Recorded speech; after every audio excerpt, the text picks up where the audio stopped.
फरमा रहे हैं कि तन दर सुखिया कोई न देखा, जो देखा सो दुखिया देखा। उदय अस्त की बात करूं मैं, चर्चा करूं विवेका, कि जहां से सूर्य उदय होता है और जहां से अस्त होता है, छिपता है, मैं वहां तक का बखान करता हूं कि कोई भी जीव सुखी नहीं है। तो कौन सुखी है और कौन दुखी है, इस विषय में महाराज कबीर साहब जी वाणी के अंदर बता रहे हैं।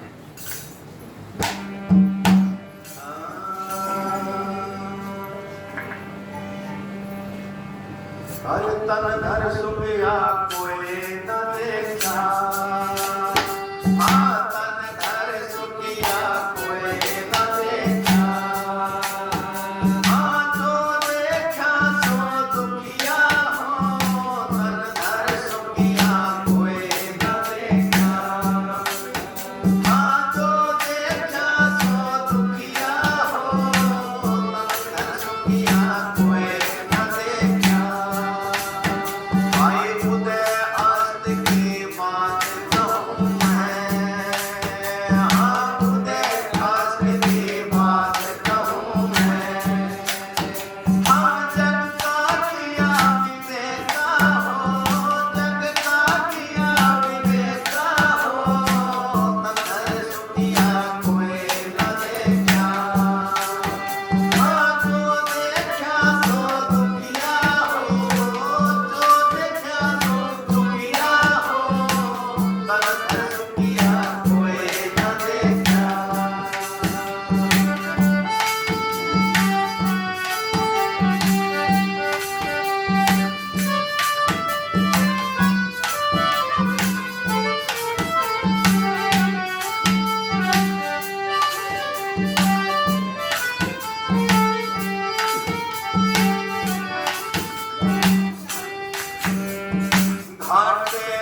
महापुरुषों ने इतनी गहरी बात बता दी कि साथ कहूं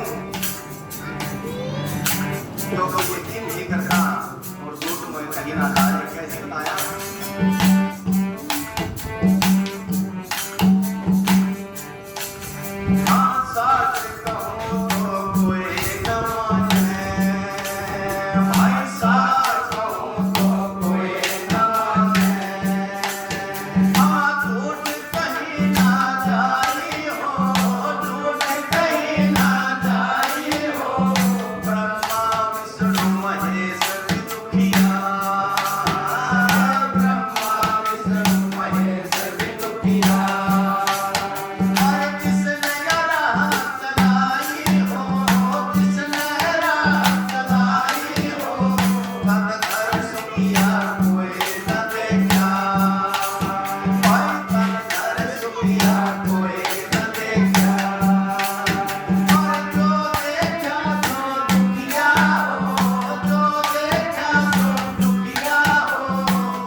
महापुरुषों ने बताया कि तन दर्शन किया कोई न देखा, जो देखा सो दुखिया देखा। इस बात को सरदार जी वादा कर लेते हैं। तन दर्शन किया कोई न देखा, जो देखा सो दुखिया देखा। उदय अस्त की बात कहूं, जहां से सूर्य उदय होता है और जहां अस्त यानी कि छिपता वहां तक का महाराज बखान करते हैं। गाटे बाटे सब दुखिया, क्या गृहस्थी क्या बैरागी हो, चाहे गृहस्थी हो और चाहे बैरागी हो। देखो कितनी अच्छी बात बताई। फिर कहा सुखदेव मुनि गर्भ के अंदर माया करके सुखदेव मुनि का जन्म कैसे होता है? एक पुराण के अनुसार, एक पुराणों में लिखा है सुखदेव मुनि का जन्म की बड़ी असल कहानी है। बड़ी कैसी कहानी बताई कि जब उसका जन्म होता है ना तो अपनी ओर ना वो कंध घेर लेता है सुखदेव मुनि और जंगल की तरफ जाने लगा। तो उसके पिताजी सुखदेव जी के पिताजी थे वेद व्यास जी, वो कहने लगे बेटा इतने दिनों बाद तो तेरा जन्म हुआ और हमें इतनी हमें इच्छा थी पुत्र प्राप्ति की, और अब तुम कहाँ जा रहे हो? बोला कि पिताजी मैं सत भक्ति करने जा रहा हूं, मैं मालिक की सत भक्ति करने जा रहा हूं। वो बोला कि भाई ये जो सिस्टम है ये कौन चला होगा? बोला तुम चला, तेरा काम है, मैं तो सब सत भक्ति करूंगा। तो वो कहने लगा कि भाई सत भक्ति क्यों करेगा? तो सुखदेव मुनि अपने पिता को समझाते हैं कि पिताजी बात सुन। बोला अगर मेरी बात राइट हो, मेरी बात सच्ची हो तो मुझे इजाजत दे देना, अगर मेरी बात गलत हो तो मुझे मत जाने देना। बोला भी ठीक है बताओ।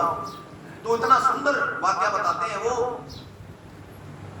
कि एक तपस्वी यम नियम प्राणायाम और तेजस्वी एक महापुरुष परमात्मा का स्मरण करते, भजन ध्यान करते और नित्य रोज वो नगरी से घूम के आते और 2 रोटी ले आते और अपना भजन अपना भजन करते। तो कहते हैं कि एक बार क्या हुआ, कोई उल्टा स्त्री, दुर्व्यवहार में विचार करने वाली स्त्री थी, उसने देखा कि तेजस्वी ये ब्रह्मचारी है, क्यों न इसको मैं अंदर बुला लूं। और वो हाथ में कई प्रकार के भोजन लेकर के और गेट के ऊपर आ जाती है और उससे कहते हैं कि ब्रह्मचारी तेरा मैं आपको भोजन दूंगी। तो ब्रह्मचारी के मन में तो कोई शंका थी नहीं, उसके मन में इस तरह का कोई पाप नहीं था, और वो आता है उसकी तरफ भिक्षा लेने के लिए और वो अंदर चली जाती है। तो गेट पर से कहता है कि हे माता भिक्षा दो। तो बोले कि कोई बात नहीं, आप अंदर आके ले जाइए। उसके मन में पाप नहीं था, जैसे ही अंदर कदम रखा उसने तो कहते हैं उसने पीछे से जाकर के दरवाजा बंद कर लिया और उसके साथ कुकर्म करने को तैयार हो गई। तो सत्संगी प्रेमियों, उसने परमपिता परमात्मा से प्रार्थना की कि हे परमात्मा, हे सच्चिदानंद, हे अविनाशी, मैंने ऐसा कौन सा कर्म किया है जो मुझे आपकी सजा मिल रही है मुझे। तो कहते हैं तभी परमात्मा ने उसकी फरियाद सुनी और उसके अचानक उसके घरवाले का आगमन हो जाता है। उसका घरवाला अचानक आ जाता है और दरवाजे पर कुंडी खड़काई के दरवाजा खोलो। अब अंदर तो ब्रह्मचारी बोले कि वो औरत अंदर लेके गई हुई थी। तो उसने देखा कि उसका धनी उसी क्षण आ जाता है और उसी मकान के कोने से शिविर का ढक्कन लगता था और गंदा नाला बहता था, बड़ा भारी मोटा गंदा नाला बहता था। तो कहते हैं उसने ढक्कन हटाया और उस ब्रह्मचारी को उस गंदे नाले में डाल दिया, उसमें धक्का दिया और ऊपर से ढक्कन लगा दिया। तो काफी देर बाद में मुंह हाथ धो करके और वो बाहर आई तो उसका धनी कहने लगे कि कौन था तेरे पास, किससे बातें कर रही थी? बोले कि तुम पागल हो क्या, कोई नहीं था मेरे पास, तो मैं तो बाथरूम में थी। अच्छा, बोला उसने सारा मकान देखा, सच में मकान के अंदर तो कोई था ही नहीं, क्योंकि उसने ब्रह्मचारी को तो उसमें शिविर में डाल दिया। तो कहते हैं उस शिविर का वेग पानी का काफी तेज था और वो बहते बहते बहते पूरे गांव से बाहर जहां जंगल में उसका रास्ता निकलता था वहां जाके वो गिरा और उस नाले के अंदर टट्टी विष्टा मूत्र पेशाब जो भी कुछ था कितना था और उस गंदगी से होते हुए वो दूर जाके गिरा। तो कहते हैं कि बेहोश हो जाता है, उसकी गैस से बेहोश हो जाता है और उसको 2 दिन बाद होश आता है। तो बाहर जैसे ही वो गिरा हुआ था तो कोई कूड़ा डालने के लिए कोई व्यक्ति वहां गया हुआ था और उसने देखा ये तो कोई महात्मा प्रतीत होता है, कोई साधु प्रतीत होता है, और उसके पास गया और जाकर के नाड़ी देखता, उसकी तो नबज चल रही थी। तो उसने उसको अपने कंधे से लगाया और अपने घर ले आया। घर ले जाकर के उसको नहलाया धुलाया, उसके वस्त्र बदले। वस्त्र बदलने के बाद में कहते हैं कि साधु को 2-3 दिन बाद होश आया और बोला कि भाई मैं कहाँ हूँ। वो व्यक्ति हाथ जोड़ के कहने लगे कि महात्मा, हम तो एक गरीब व्यक्ति हूँ और ऐसे ऐसे आप मांगने नाले से बाहर पड़े हुए थे, मैंने सोचा कि आप वहां स्थिति आपकी खराब थी और इसलिए मैं ले आया, महाराज मुझसे कोई गलती हो तो माफ करना। तो उसको आशीर्वाद दिया और कहा कि बेटा कोई बात नहीं, आपका धर्म था, आपका फर्ज था, आपने निभाया। तो कहते हैं वो अपनी कुटिया में आ जाता है महात्मा और फिर आकर के वही भजन साधन यम नियम प्राणायाम करता है और क्रिया शुद्धि करता है, नैतिक करता है और सारे कर्म करके और वो फिर 4 दिन बाद उसी नगरी में फिर भिक्षा लेने के लिए वो ब्रह्मचारी पहुंच जाता है। तो बोला पिताजी मैं आपसे एक बात पूछना चाहता हूं। सुखदेव मुनि कहने लगे कि वही स्त्री जिस स्त्री ने उसको उस गटर में डाला था, उस शिविर में डाला था, 7 प्रकार के सुंदर सुंदर भोजन लिए खड़ी है वही स्त्री, और उसको आवाज दे रही है कि महाराज जी आओ भोजन लो। क्या वो भोजन करने के लिए उसके पास आएगा? तो कहते हैं वेद व्यास जी के बेटा बिल्कुल नहीं जाएगा। बोला क्यों नहीं जाएगा? वो इसलिए नहीं जाएगा कि उसको पता है कि तू कर्म करने वाली औरत है, और अगर ऐसा तूने नहीं किया तो तेरे को इस गटर में डाल देगी। उसको पता है इसलिए वो नहीं जाएगा। तो बोला पिताजी बस मैं यही बात आपके मुख से सुनना चाहता था, आपने मुझे सत्य का रास्ता बता दिया। बोला कि मैंने कितने वर्ष तक, कितने समय तक माँ का गर्भ के अंदर रहा हूं, मैं माँ के गर्भ के अंदर, और माँ के गर्भ के अंदर बच्चे की क्या दशा होती है आपको पता है? बोला कैसे? उसने सारी बात अपने पिता को बताई कि सिर नीचे को, पैर ऊपर को, और मूत्र विष्ठा टट्टी उसके साथ से गुजरती है, और मैं उस पोजीशन में, उस स्थिति में रहा हूं, और मैं दोबारा उस नरक कुंड में जाना नहीं चाहता। मैं निर्मल भक्ति करना चाहता हूँ, सत भक्ति करना चाहता हूँ परमात्मा की, मैं दोबारा नरक कुंड में जाना नहीं चाहता। उसके पिताजी ने उसको इजाजत दे दी कि जाओ भक्ति करो, खत्म हो जाना। तो कहते हैं जोगी दुखिया जंगम दुखिया। जोगी जो होते हैं, एक हमारे समाज में वैसे तो लोग ये जात नहीं जगदीश के अर्जीव का कहां से हो, और जात पात के बीच में डूंगरो मत हो, तब जाति है ही नहीं, फिर भी हम जात बरादरी के चक्कर में पड़े रहते हैं। जोगी जो सारंगी वगैरह बजाते हैं, जंगम पंडित को कहते हैं। जोगी दुखिया जंगम दुखिया, तपसी को दुख दूना हो। तपसी जो होते हैं वो क्यों कहते हैं? ये जो तपस्या करने वाले जितने भी महात्मा होते हैं, उनके पास रियल में, मैं किसी की यहाँ बुराई नहीं करना चाहता, अगर असल रास्ता हो तो असल रास्ता चलेंगे भाई।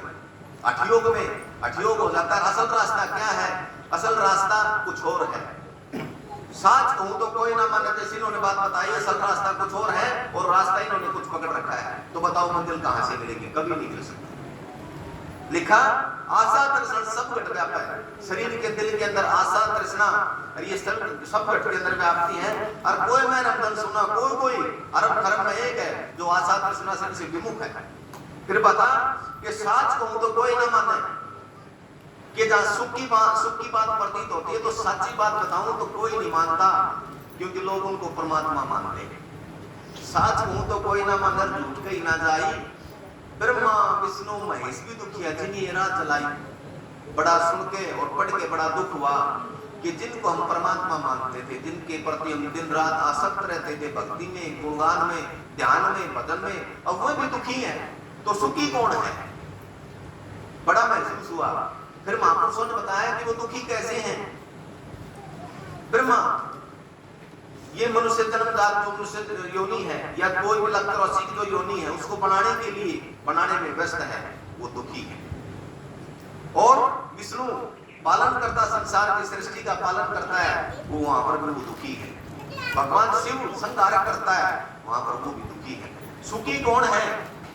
एक महात्मा अपने भक्ति ज्ञान वैराग और तपोबल से स्वर्ग में पहुंच जाते हैं, तो कहते हैं इंद्रादि देवताओं ने उसका स्वागत नहीं किया, और महात्मा जी परिपूर्ण थे, स्वागत नहीं किया। तो कहते हैं कि वो देख करके, और महात्मा को एक साधारण सा महात्मा समझ बैठे, और वो ज्ञानी पुरुष थे, और उसका स्वागत नहीं किया। तो वो कहने लगे, हाँ भाई, तुमने एक महात्मा का आदर नहीं किया, और तुम अपने आप को इंद्र बताते हो। महात्मा ने जब कहा तो इंद्र देवता हाथ जोड़ के बोले कि महाराज जी अक्षमा हो करना, हमारी गलती हो गई। तो महात्मा जी कह रहे एक बात सुन। बोले हाँ, तेरे जैसे इंद्र कितने होके चले गए और कितने होने वाले हैं। एक इंद्र की उम्र कितनी है मैं तुझे बताता हूँ। अच्छा, बोले हाँ, कितने ऋषि, कितने देवता हैं तेरे स्वर्ग के अंदर, मैं सारे गिनवाता हूँ। बोला अच्छा जी। बोला हाँ, कौन कौन से देवता का कितनी आयु है, मैं एक बात आपको बताता हूँ। जब उसने बात सुनी और सुन करके, और वो कहने लगा कि महाराज मेरे से गलती हो गई, मुझे भूल हो गई, मुझे माफ करो। फिर कहते हैं अब तो दुखिया भूपति दुखिया, अब तो बेचारा हुआ दुखी। क्यों? कंगाल आदमी तो वैसे ही दुखी, कंगाल के पास में हुए नहीं। अब तो दुखिया भूपति दुखिया, जिसके पास भूमि है और सब कुछ है वो भी दुखी है। अब तो दुखिया भूपति दुखिया, रंग दुखी बेप्रीति, और रंग आदमी तो वैसे ही दुखी।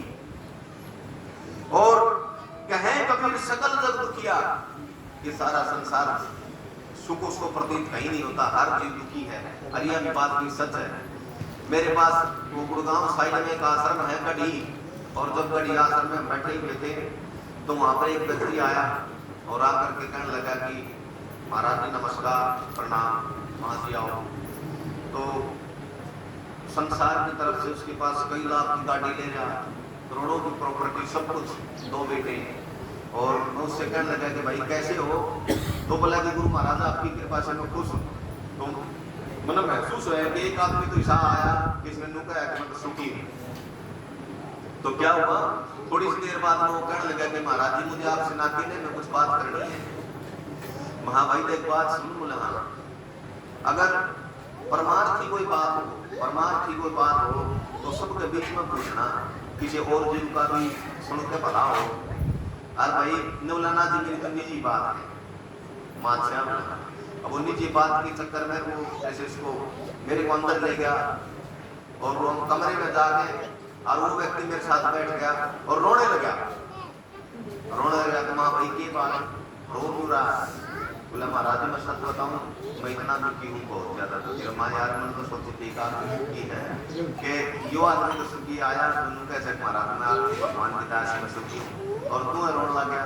बोला तो मैं इतना दुखी हूँ, बस क्या बताऊँ, मैंने 5 करोड़ रुपए का बेटे का दूसरे का कर दिया और 5 पैसे का कर दिया, और महाराज मेरा बेटा गलत संगति में पढ़ते रहे, ऐसे मेरी द्रोण माटी कर रखी, मैं बहुत ज्यादा था। यानी उसने अपनी कहानी बताई तो बड़ा महसूस हुआ कि भाई रखिए पीछे होने के बाद भी लोग दुखी है। आप समझे बात? तो कबीर साहब जी कहते हैं, कहे कबीर सकल जग दुखिया, संत सुखी मन जीती। जिसने अपना मन जीत लिया और उसने मन पर काबू पा लिया, मन ऊपर मन भर करी, मन ही गोरखनाथ, यही मन हर हो जाता है जब करे जुगत से आज। तो भाई अगर जुगत के साथ तुम परमपिता परमात्मा का नाम लोगे तो कोई दिक्कत नहीं आएगी, और मनमुखी बने फिरोगे तो दिक्कत है। एक तो रास्ता है जो सार का रास्ता, निज रास्ता, उस रास्ते पर चलोगे तो तुम्हें कोई दिक्कत नहीं है। यानी कि जिस तरह का आधार कार्ड आप बना लिया, पूरे अपना घर आए तो वो चल रहा है, अपना मन संतुष्ट तो होगा, अपना आधार कार्ड बना लिया, नंबर कोई चीज से डाल दिए, और एक तो सरकार से मान्यता प्राप्त ऑनलाइन अपना मन तो खुश है, लेकिन वो ऑनलाइन को नहीं हो सके। हाँ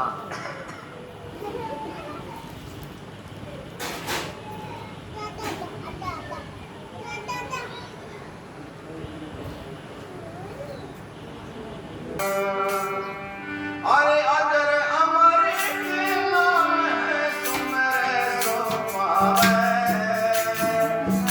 अजर अमर के नाम है तुम्हारे सो पावे, बिन मुखड़े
आओ रे हंसा पश्चिम दिशा खिड़की खुलवाओ जाओ रे हंसा पश्चिम दिशा खिड़की खुलवाओ अरे अजर अमर के नाम है सुने जो आवे अजर अमर के नाम है सुने जो आवे जब करो नहीं जीव डुलावे फिर मुख ना सो जब करो नहीं जीव डुलावे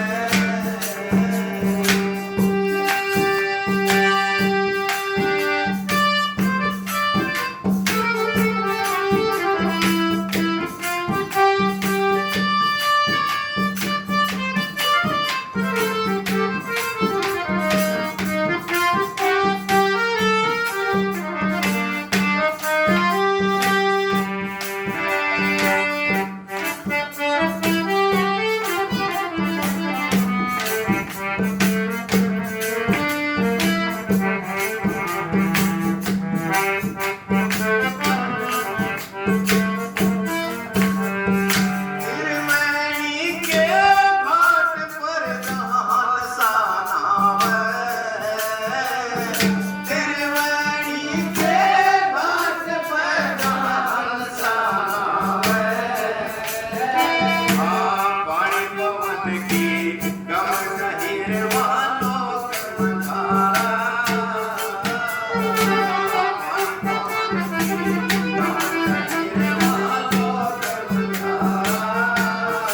अजर अमर के नाम है सुने जो पावे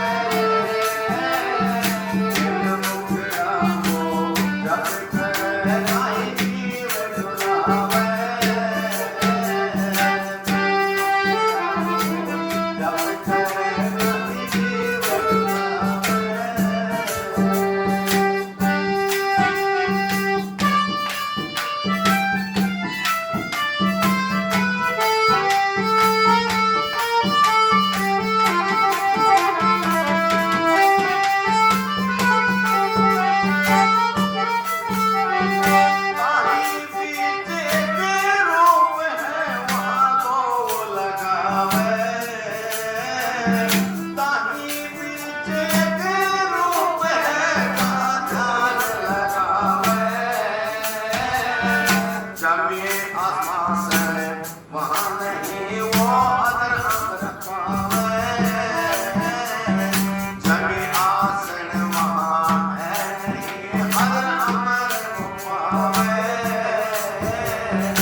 करे नहीं जीव झुलावे,